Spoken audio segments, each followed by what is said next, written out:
Hello दोस्तों, दृष्टि IAS and banking के यूट्यूब चैनल पर आप सभी का स्वागत है। हम इस प्लेटफॉर्म के थ्रू आप सभी के लिए एमपीपीएससी मेंस 2024 का जो नया सिलेबस है उसमें जो जो भी बदलाव हुए हैं उसका कोर्स डेवलप कर रहे हैं इस यूट्यूब चैनल पे। इस कोर्स के अंदर हमने स्टार्ट किया है एमपी की इकोनॉमी से, क्योंकि एमपी जो है एक बहुत बड़ा पार्ट है पूरे सिलेबस का, जिसमें एमपी की फिर हिस्ट्री ले लीजिए, आप एमपी की पॉलिटी ले लीजिए, एमपी की इकोनॉमी ले लीजिए, या एमपी का आर्ट एंड कल्चर ले लीजिए। तो ये सारे पार्ट मिलके ऑलमोस्ट 20-30 से लेके 35% तक का सिलेबस जो है वो कवर करता है। अगर मैं सिर्फ एमपी की बात करूं, उसमें से जो एमपी इकोनॉमी है वो बहुत एक इंपॉर्टेंट सेक्शन है, क्योंकि ऑलमोस्ट अगर मैं देखूं मोटे तौर पर तो 2 यूनिट पूरी तरीके से एमपी इकोनॉमी को डेडिकेट की गई हैं। उन्हीं 2 यूनिटों को कवर करने के लिए हमने एमपी इकोनॉमी का एक कोर्स चालू किया है, जिसमें पेपर 3 का जो पार्ट 1 है इकोनॉमी, उसकी यूनिट 3 और यूनिट 4 को हमने कवर किया। यूनिट 3 में हमने क्या कोशिश करी है, क्या क्या हमारी चीजें हो चुकी हैं। तो यूनिट 3 में हमने स्टार्ट किया था अपना हॉर्टिकल्चर से। हॉर्टिकल्चर के बाद हमने देखा फिशरीज, फिर उसके बाद हमने उसके बाद देखा कि कैसे एनिमल हस्बेंड्री वगैरह, जो आज के लेक्चर में हम कवर करेंगे। अगर आपको ये सारे टॉपिक्स कवर करने हैं तो आप हमारे पिछले वीडियोस को जाकर रेफर कर सकते हैं और वहां से वो कोर्स को पूरा कर सकते हैं। ठीक है, आज की अगर मैं बात करूं तो आज हम क्या करने आए हैं, आज हम पढ़ेंगे मध्य प्रदेश में लाइफ स्टॉक और पोल्ट्री।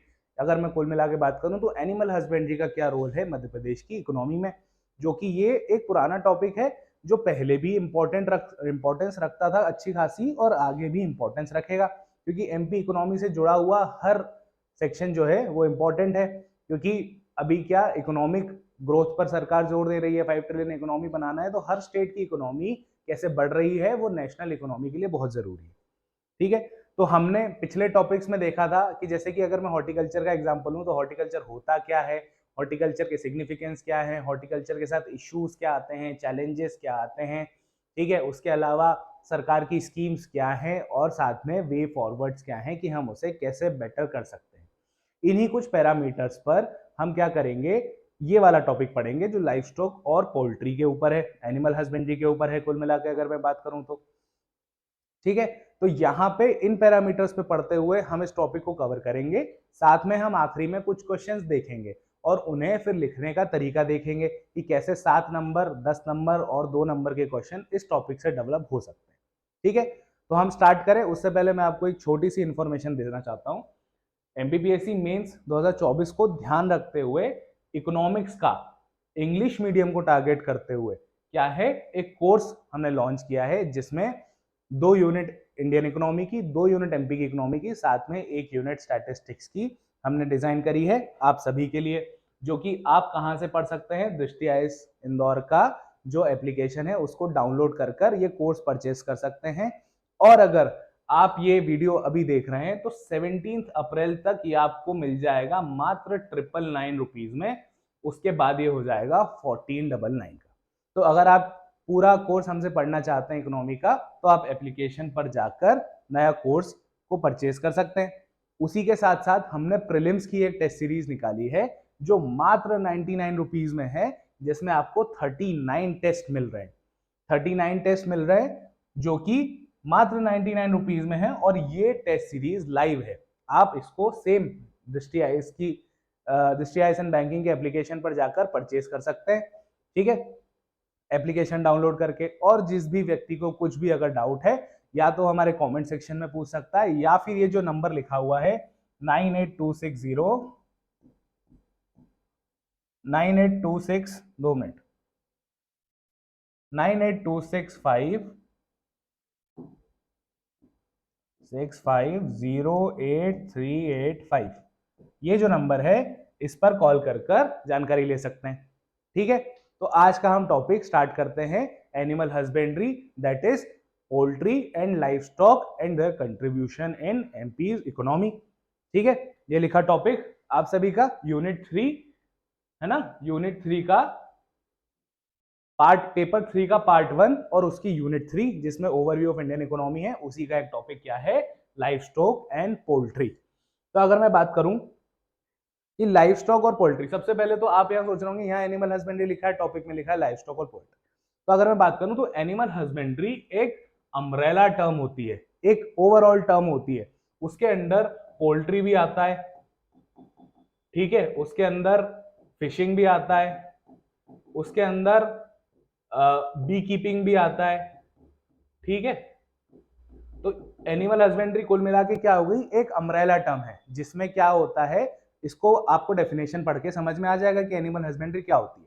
हम डेफिनेशन पे ध्यान दें तो it is a branch of agriculture. क्या है, एग्रीकल्चर की एक शाखा है, कृषि की एक शाखा है एग्रीकल्चर, जहां पर अब इस शाखा में क्या होता है, एनिमल्स को रियर किया जाता है, मतलब उनका रख रखाव किया जाता है, उनकी ब्रीडिंग करी जाती है, मतलब उनको मेट कराया जाता है ताकि अच्छी वैरायटी के और पशु निकल सकें और अपने हमारे एनिमल्स आ सकें, और उनको रेस किया जाता है। अब ये सब हम क्यों कर रहे हैं, तो हमें उनसे क्या मिलेगा, उनसे हमें मिलेगा मीट मिलेगा, फाइबर मिलेगा, ठीक है, लेदर मिलेगा अगर मैं बात करूं, ठीक है। उसके अलावा हमें क्या मिलेगा, एग्स एंड मिल्क मिलेंगे। तो अगर मैं डेफिनेशन की बात करूं एनिमल हस्बेंड्री क्या होती है, तो animal husbandry is a branch of agriculture in which animals are reared, breeded and raised for meat, fiber, leather and eggs and milk। तो ये हो गई आपकी एनिमल हस्बेंड्री की definition. It is a branch of agriculture in which animals are reared, breeded and raised for production of meat, fiber, labor and eggs and milk।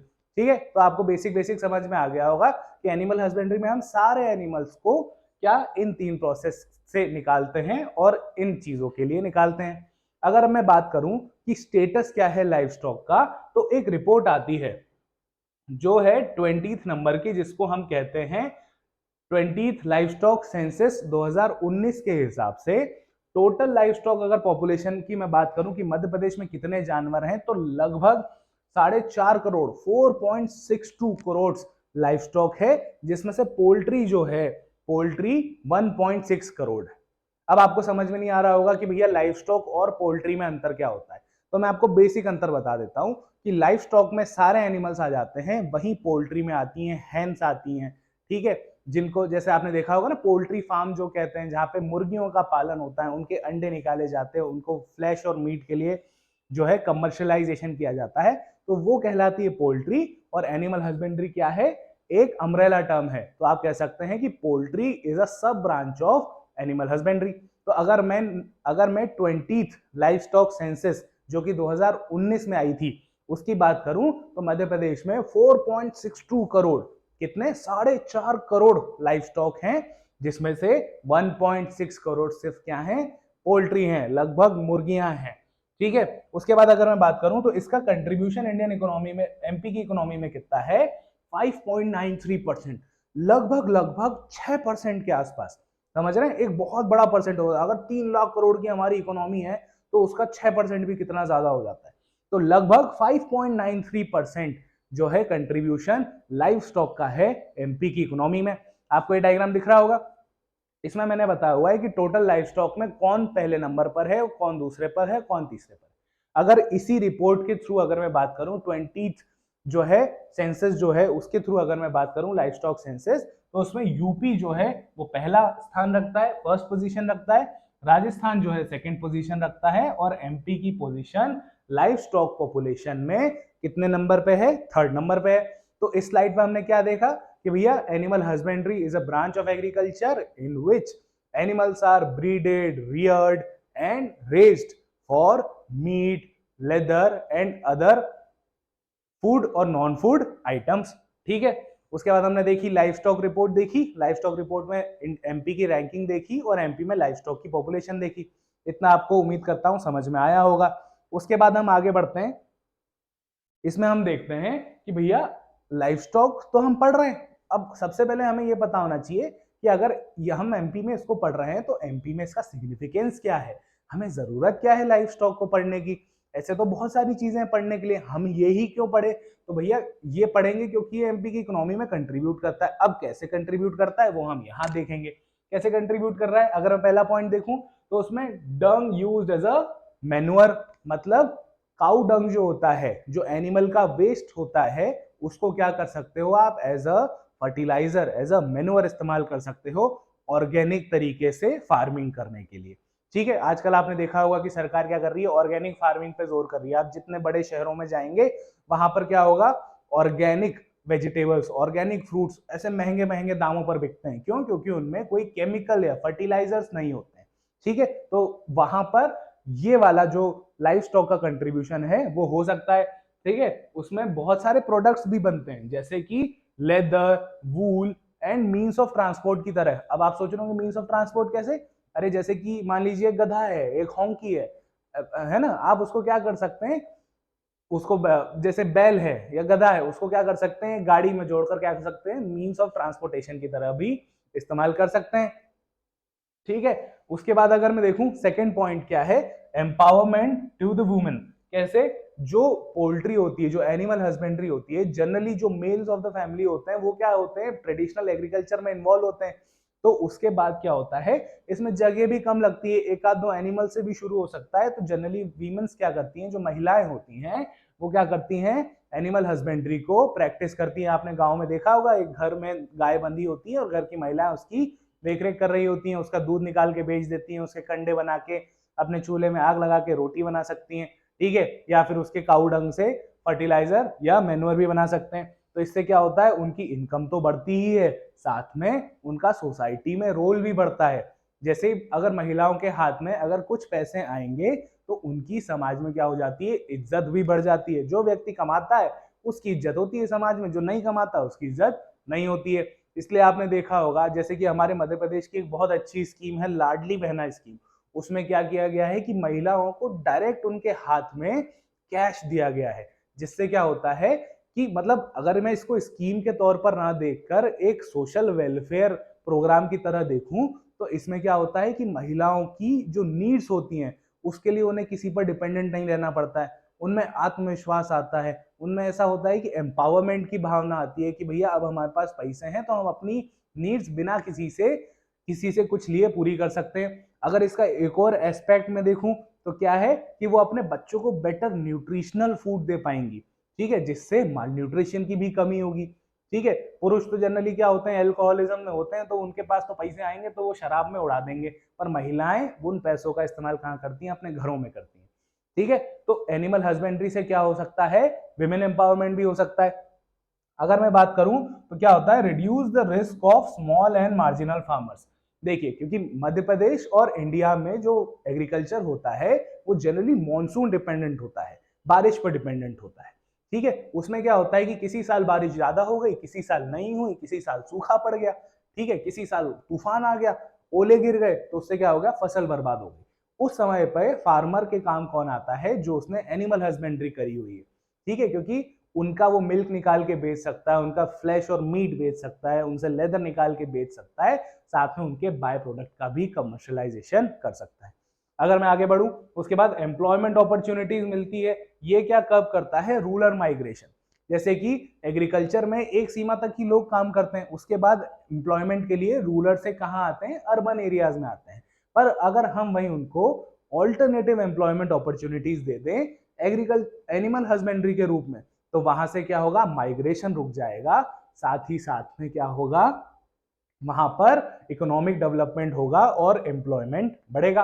अगले point की अगर मैं बात करूं, फूड हेल्थ एंड न्यूट्रिशन। तो animal husbandry से जो animal की रियरिंग करके उनकी ब्रीडिंग करके हमें क्या मिलता है, हमें मिलते हैं उनके बाय प्रोडक्ट्स। तो उससे हमारी हेल्थ बेटर हो सकती है। जैसे एग एक प्रोटीन का बहुत अच्छा सोर्स होते हैं, जो मिल्क होता है वो कैल्शियम का बहुत अच्छा सोर्स होता है। तो रूरल एरियाज में जहां पर माल न्यूट्रिशन की बहुत कमी है, वहां पर एनिमल हस्बेंड्री एक बहुत इंपॉर्टेंट रोल प्ले कर सकता है। तो आपको समझ में आ गया होगा कि कैसे मध्य प्रदेश में एनिमल हस्बेंड्री एक सिग्निफिकेंट रोल प्ले करता है। ठीक है, इसके बाद हम आगे बढ़ते हैं अगली स्लाइड पे। इसके पहले मैं बता दूं कुछ फैक्ट्स, जैसे कि इंडिया की अगर मैं बात करूं तो इंडिया जो है एग प्रोडक्शन में कितने नंबर पर है, थर्ड नंबर पर है। मीट प्रोडक्शन में कितने नंबर पर है, सिक्स्थ नंबर पर है। और हमारा 75% जो एग्स होते हैं वो बड़े बड़े पोल्ट्री फार्म और कमर्शियल एंगल से अगर मैं देखूं तो कमर्शियल फार्मिंग के थ्रू होते हैं, कमर्शियल एनिमल हस्बेंड्री के थ्रू होते हैं। तो ये कुछ फैक्ट है, आप इनको लिख लीजिए, अगर कहीं पे मौका लगे तो कोट कर दीजिएगा। ठीक है। उसके बाद अगर मैं बात करूं, हमने देखा कि सिग्निफिकेंस क्या है, कि क्यों जरूरी है। अब मैं देख लेता हूं कि मध्य प्रदेश की इकोनॉमी में, मध्य प्रदेश में क्या important role animal husbandry play कर सकती है। अभी हमने ओवरऑल सिग्निफिकेंस देखा, अब हम क्या देखेंगे, मध्य प्रदेश की इकोनॉमी में उसका रोल। ठीक है। जैसे कि सोशल सिक्योरिटी, मैंने बताया आपको, एक एक्स्ट्रा इनकम डेवलप होगी तो व्यक्ति की सोशल सिक्योरिटी डेवलप होगी। ठीक है। जैसे कि आप देखते हैं ना, पेंशन की स्कीमें चलती हैं, वो सोशल सिक्योरिटी में काउंट होती है। सामाजिक सुरक्षा कहते हैं इसे, कि मान लीजिए अगर आप काम करने लायक नहीं है तो आपके पास पैसा आता रहे। ठीक है। तो एनिमल हस्बेंड्री से एक्स्ट्रा इनकम होगी तो वो क्या रोल प्ले करेगी, सोशल सिक्योरिटी में। उसके बाद एम्प्लॉयमेंट जनरेशन, हमने पिछले सिग्निफिकेंस में भी देखा, तो मध्य प्रदेश में भी एनिमल हस्बेंड्री क्या करेगी, एम्प्लॉयमेंट जनरेशन करेगी, मिल्क प्रोडक्शन करेगी। एनिमल हस्बेंड्री करेंगे, काऊ की रियरिंग वगैरह करेंगे, तो उससे क्या आएगा हमारे पास, क्या आएगा, मिल्क आएगा। और मिल्क में क्या रैंक है एमपी की, थर्ड। हमने पिछले लेक्चर में देखा था जब हमने डेयरी कवर किया था, तो एमपी की मिल्क में क्या रैंक है, थर्ड रैंक है। ठीक है। उसके बाद सिग्निफिकेंस क्या है, फिशरीज और न्यूट्रिशन। फिशरीज और न्यूट्रिशन कैसे, अगर मैं एमपी की बात करूं तो एमपी में लेक्स और रिवर्स, जो कि एमपी को क्या कहते हैं हम, रिवर्स का मायका, नदियों का मायका कहते हैं। ठीक है। तो यहाँ पर फिशिंग अपॉर्चुनिटीज बहुत ज्यादा है, यहाँ पर लेक्स बहुत हैं और रिवर्स बहुत हैं, जहां पर फिशरीज का डेवलपमेंट, बैक वाटर्स बहुत हैं, डैम्स बहुत बने हुए हैं। जैसे इंदिरा सागर की मैं बात कर लूं, जैसे ओमकारेश्वर में बात कर लूं, महेश्वर में बात कर लूं, बरगी डैम की अगर मैं बात कर लूं, बहुत सारे डैम हैं। वो भी अगर हम यहाँ पर, अगर हमने एमपी का कोर्स शुरू किया तो उसमें भी हम कवर करेंगे। ठीक है। तो वो सारी जो एरियाज हैं वो फिशिंग ग्राउंड की तरह डेवलप हो सकते हैं। ठीक है। और फिश से क्या मिल सकता है आपको, न्यूट्रिशन मिल सकता है। जो फिशेस होती हैं उनका जो ऑयल रहता है वो मेडिसिनल पर्पस के लिए भी यूज हो सकता है। तो यहाँ पर भी एनिमल हस्बेंड्री का सिग्निफिकेंस फिशरीज के रूप में निकल के आ रहा है। इसके बाद मैं बात करूं food availability and hunger reduction. मान लीजिए क्रॉप फेलियर हो गया किसी भी कारण से, तो वहां पर एनिमल हस्बेंड्री फूड अवेलेबल करवा सकती है, साथ में हंगर रिडक्शन भी करवा सकती है। ठीक है। भूख भी मिटा सकती है और contribute in the per capita income. क्या होता है, क्या में कंट्रीब्यूट करती है, पर कैपिटा इनकम में। इनकम क्या होती है फार्मर की, इंक्रीज हो जाती है, पर हेड इनकम इंक्रीज हो जाती है। आप एक के अलावा एक छोटा सा दूसरा काम भी पकड़ लेंगे ना, जैसे आपकी सैलरी 10,000 है, आपने 2,000 का भी एक छोटा काम पकड़ लिया ना, तो आपका वो 2,000 बहुत इंपॉर्टेंट रोल प्ले कर जाएगा। ठीक है। उसके अलावा ये इनके तो बाय प्रोडक्ट्स, एनिमल हस्बेंड्री में बाय प्रोडक्ट्स का बहुत इंपॉर्टेंट रोल है। आजकल आपने देखा होगा कि जो काऊ डंग होते हैं, गांव में तो ऐसे ही पड़ा होता है। ठीक है। वो लोग ले जाते हैं अपने अपने घरों में और वहां पे क्या कर लेते हैं, उसके कंडे बना लेते हैं, उपले बना लेते हैं। आप देखिए कभी जाके त्योहारों के टाइम पे, दिवाली के टाइम पे, होली के टाइम पे, अमेजन पे ये कंडे बहुत महंगे महंगे बिकते हैं, कि भैया 50-50 रुपए का एक एक कंडा, 10-10, 20-20 रुपए का एक एक कंडा बिकता है, एक एक जो है उपला बिकता है। तो आप समझ रहे हैं कि ये कैसे इनकम जनरेट कर सकते हैं इनके बाय प्रोडक्ट से। ठीक है। ये हो गया एमपी में इनका।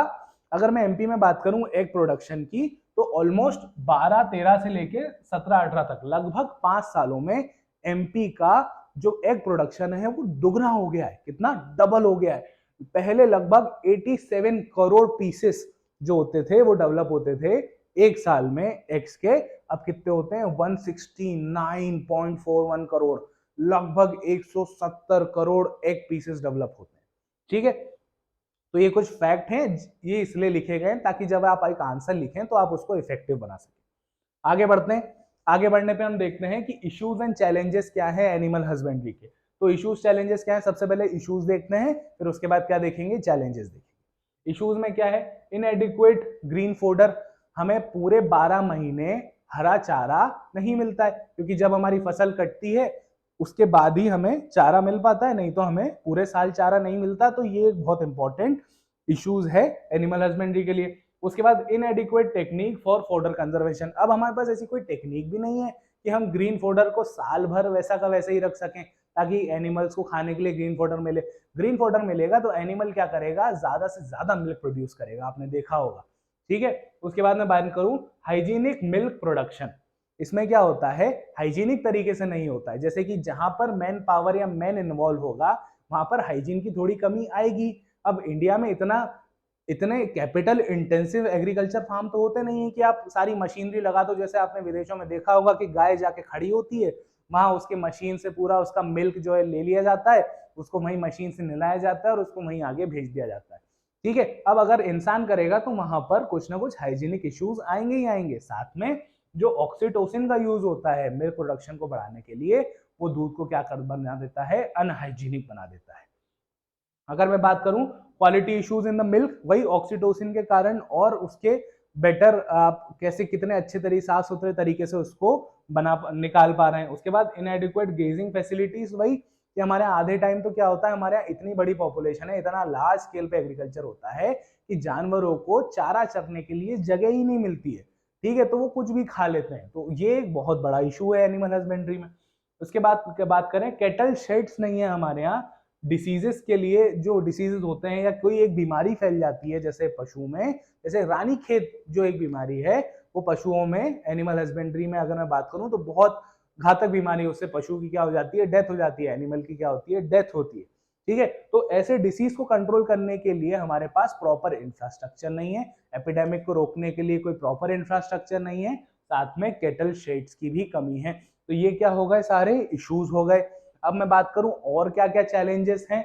चैलेंजेस में देखें तो क्रॉस ब्रीडिंग जो होती है उसके बाद इश्यूज आ जाते हैं। क्रॉस ब्रीडिंग में क्या होता है कि एक ब्रीड के पशु को दूसरे ब्रीड के पशु से मेट कराया जाता है। अब मेट कराने से हमें ब्रीडिंग, क्रॉस ब्रीडिंग कराने से क्या फायदा, ताकि इसके जो अच्छे गुण हैं और जो दूसरे पशु के अच्छे गुण हैं वो उसके बाद एक हाइब्रिड एनिमल बन पाए, जिससे क्या हो, मिल्क प्रोडक्शन ज्यादा हो पाए और बाय प्रोडक्ट्स भी ज्यादा निकल पाए। ठीक है, आदमी इतना लालची होता है कि वो मिल्क प्रोडक्शन को बढ़ाने के चक्कर में क्या करता है, क्रॉस ब्रीडिंग कराता है। ठीक है, उसके बाद कॉस्ट ऑफ कैटल क्या होती है, बहुत ज्यादा होती है, महंगी महंगी। जैसे अगर मैं गायों की बात करूं तो बहुत महंगी गाय आती है, 1.5 लाख 2-2 लाख 3-3 लाख तक की गाय आती हैं जो ज्यादा मिल्क प्रोड्यूस करती हैं, तो उनका कॉस्ट भी ज्यादा होता है। इसलिए ये भी एक चैलेंज है कि छोटा फार्मर जो है वो काऊ परचेस नहीं कर पाता या एनिमल्स वैसे परचेस नहीं कर पाता। उसके बाद high labour cost for good quality of production. ठीक है, इसमें क्या होता है कि अच्छी क्वालिटी का प्रोडक्शन करना है तो एक बेटर स्किल्ड लेबर लाना पड़ेगा जिसको इस बारे में जानकारी हो, तो उसकी भी कमी है। उसके बाद मैं बात करूं, कोल्ड चेन्स नहीं है और इनएडिक्वेट वैक्सीन है। कोल्ड चेन्स नहीं है मतलब जैसे कि मान लीजिए मिल्क प्रोडक्शन हो रहा है या मीट प्रोडक्शन हो रहा है या एग प्रोडक्शन हो रहा है, तो इन्हें ज्यादा टाइम तक सर्वाइव करने के लिए, रखने के लिए हमें कोल्ड चेन्स की जरूरत पड़ती है, जहां पर ठंडे कम टेम्परेचर पर इन्हें प्रिजर्व कर रखा जाता है। वो भी बहुत कम है मध्य प्रदेश में। साथ में जो वैक्सीन हैं, जो बीमारियों के लिए वैक्सीन लगती हैं एनिमल्स को, उनमें भी काफी कमी देखी गई है। ठीक है, उसके बाद वेटनरी हॉस्पिटल्स, आसपास गांव में वेटनरी हॉस्पिटल्स, वेटनरी डॉक्टर्स की कमी है। साथ में लिमिटेड आर्टिफिशियल इंसेमिनेशन, जो क्रॉस ब्रीडिंग होती है आर्टिफिशियली, इंसेमिन जो होता है उसको इम्प्लांट किया जाता है दूसरे फीमेल एनिमल में, तो वैसी लैब्स की भी क्या है, कमी है। तो हमने क्या क्या देखा, एनिमल हस्बेंड्री क्या होती है, एनिमल हस्बेंड्री के बाद लाइफ स्टॉक रिपोर्ट देखी, उसके बाद हमने क्या देखा, सिग्निफिकेंस देखे, एमपी में रोल देखा, अभी हमने देखे इश्यूज एंड चैलेंजेस। इसके बाद हम आगे बढ़ते हैं, तो इसमें हम देखेंगे कि क्या क्या मेजर्स लिए गए हैं सरकार के द्वारा।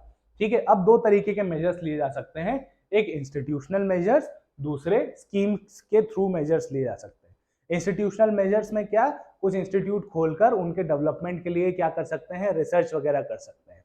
हम देखते हैं इंस्टीट्यूशनल एफर्ट्स क्या लिए गए हैं सरकार के द्वारा। सबसे पहले high security animal laboratory and animal surrogacy lab कहाँ पे खोली गई है, भोपाल में खोली गई है। तो ये सारे जितने भी एफर्ट्स हैं ये एमपी गवर्नमेंट द्वारा लिए गए हैं। ठीक है, तो कहाँ पर लैब खोली गई है, एनिमल के लिए, सरोगेसी के लिए। सरोगेसी एक बहुत प्रचलित टर्म है, ह्यूमंस में भी एनिमल में भी सरोगेसी होती है। तो वो कहाँ खोला गया है, भोपाल में खोला गया है। उसके बाद एक इंपॉर्टेंट इंस्टीट्यूट है सेंट्रल इंस्टीट्यूट ऑफ सीमेन। ठीक है, सेंट्रल इंस्टीट्यूट ऑफ सीमेन कहाँ खोला गया है, भदभदा भोपाल में खोला गया है। तो ये भी एक इंस्टीट्यूट है जो एनिमल हस्बेंड्री के डेवलपमेंट में काम करता है। उसके बाद गौ सेवा कमीशन बना था 1995 में, ये तो बहुत पुरानी बात हो गई, हम तो बच्चे होंगे, हमें क्या पता, पर हमें जो पता है हम उसके बारे में बात करते हैं। कौन सा, पहला काऊ कैबिनेट 2020 में एमपी गवर्नमेंट ने स्टैब्लिश किया। उसके बाद पहली काऊ सेंचुरी इंडिया की, कहां पर, आगर मालवा में, कब खोली, 2017 में खोली।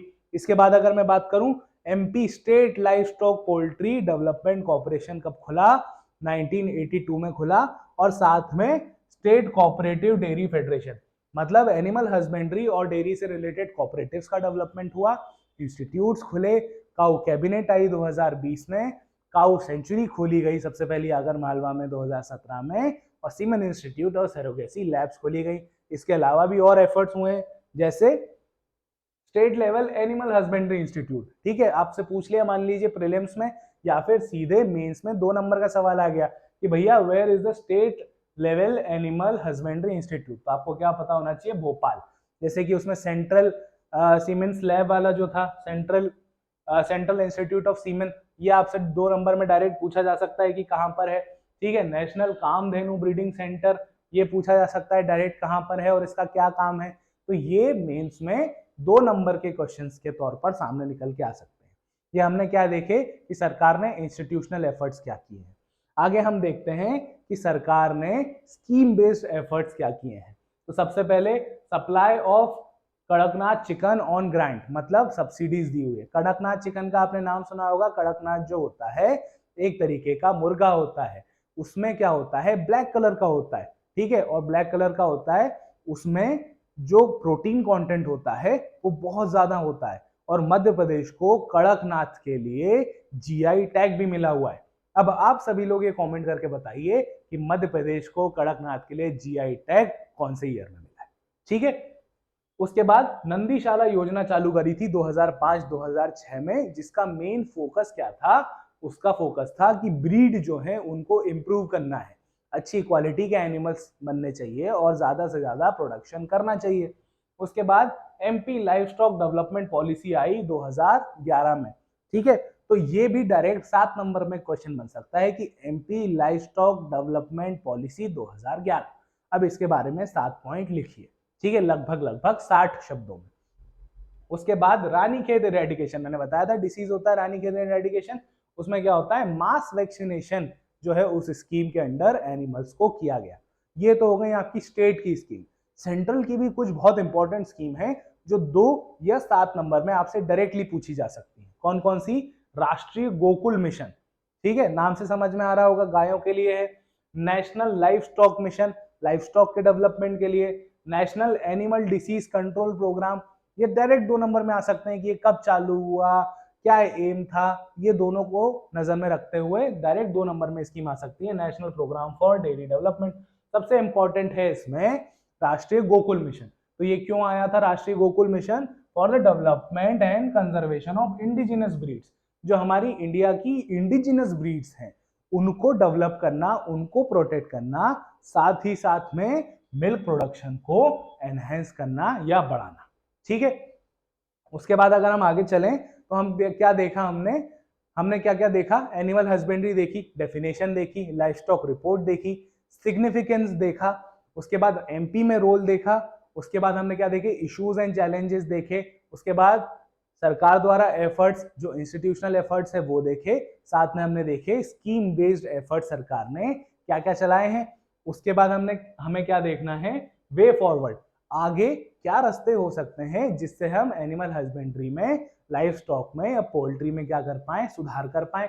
सबसे पहले क्लियर गवर्नमेंट गाइडलाइंस होनी चाहिए for poultry as agricultural activity. ठीक है, गवर्नमेंट की क्या हो, एक प्रॉपर गाइडलाइन बनी होगी, इसके बाद ये चीज यहां से करनी है, इस चीज को ऐसे करना है। ठीक है, तो पोल्ट्री के लिए क्या हो, एनिमल हस्बेंड्री के लिए क्या हो, गवर्नमेंट की गाइडलाइंस हो, क्लियर गाइडलाइंस हो। उसके बाद प्राइस सपोर्ट पॉलिसी, जैसे आपने देखा होगा एग्रीकल्चर प्रोड्यूस के लिए क्या होता है, एमएसपी होता है, मिनिमम सपोर्ट प्राइस। ठीक है, वैसे ही इनके लिए जो एनिमल हस्बेंड्री के प्रोडक्ट्स हैं और फार्मर्स हैं उनके लिए क्या हो, मिनिमम सपोर्ट प्राइस हो। उसके बाद सोशल अवेयरनेस कैंपेन होनी चाहिए। ठीक है, अवेयर होने चाहिए लोग इसके बारे में। हाइजीनिक रियरिंग होनी चाहिए, अच्छे से साफ सुथरे तरीके से उनकी रियरिंग हो। साथ में स्टोरेज के लिए भी सरकार को क्या करनी चाहिए, व्यवस्था करनी चाहिए, सब्सिडाइज तौर पर क्या करना चाहिए, कोल्ड स्टोरेज खुलवाने चाहिए। उसके बाद मेजर्स लेने चाहिए डिसीज को प्रिवेंट करने के लिए। ठीक है, डिसीज से बचाने के लिए एनिमल्स को मेजर्स लें, साथ में डेवलपमेंट ऑफ इंफ्रास्ट्रक्चर भी करें, कैटल शेड्स बनाएं, ठीक है, कोल्ड स्टोरेज डेवलपमेंट फैसिलिटीज बनाएं, इंस्टीट्यूट बनाएं रिसर्च के लिए, ताकि हम ज्यादा अच्छे ब्रीड के एनिमल्स को ट्रीट कर सकें। ठीक है, तो ये सारे हो गए हमारे लेक्चर का। अगर हम समाप्त करें, एनिमल हस्बेंड्री, फिर लाइफ स्टॉक रिपोर्ट, फिर उसके बाद सिग्निफिकेंस, फिर उसका रोल एमपी में, उसके बाद इश्यूज एंड चैलेंजेस, उसके बाद सरकार के एफर्ट्स, तो इंस्टीट्यूशनल एफर्ट्स अलग, टीम बेस्ड एफर्ट्स अलग, और क्या आगे के लिए रास्ता हो सकता है। अगर मैं इसमें से कुछ क्वेश्चंस आपको निकाल के दूं तो इस तरीके से 7 या 10 नंबर में डायरेक्ट क्वेश्चंस आ सकते हैं कि how animal husbandry impact farmers of the Madhya Pradesh. ठीक है, एनिमल हस्बेंड्री कैसे इंपैक्ट करती है। अब या तो इसको आप दो तरीके से लिख सकते हैं। कैसे? या तो आप पॉजिटिव और नेगेटिव इंपैक्ट पे लिख सकते हैं, पॉजिटिव और नेगेटिव इंपैक्ट, या फिर फार्मर्स पर क्या, फार्मर्स की इकोनॉमिक कंडीशन पर क्या असर पड़ रहा है, फार्मर की सोशल कंडीशन पर क्या असर पड़ रहा है, ठीक है, या फिर फार्मर पर ओवरऑल क्या असर पड़ रहा है। ठीक है, इस तरीके से पॉइंट्स को तोड़कर लिख सकते हैं। ठीक है, उसके बाद impact of animal husbandry on economy of MP. ठीक है, तो इसमें क्या लगेगा, डेटा लगेगा, जो अपन ने डेटा पढ़ा है वो लगेगा। कैसे कि एग्रीकल्चर जो एनिमल हस्बेंड्री है वो एमपी की इकोनॉमी पे कैसे इंपैक्ट करता है। ठीक है, पॉजिटिवली करता है तो कैसे, और नेगेटिव, जैसे नेगेटिव तो बहुत कम चांसेस है कि करे, पर पॉजिटिवली करेगा।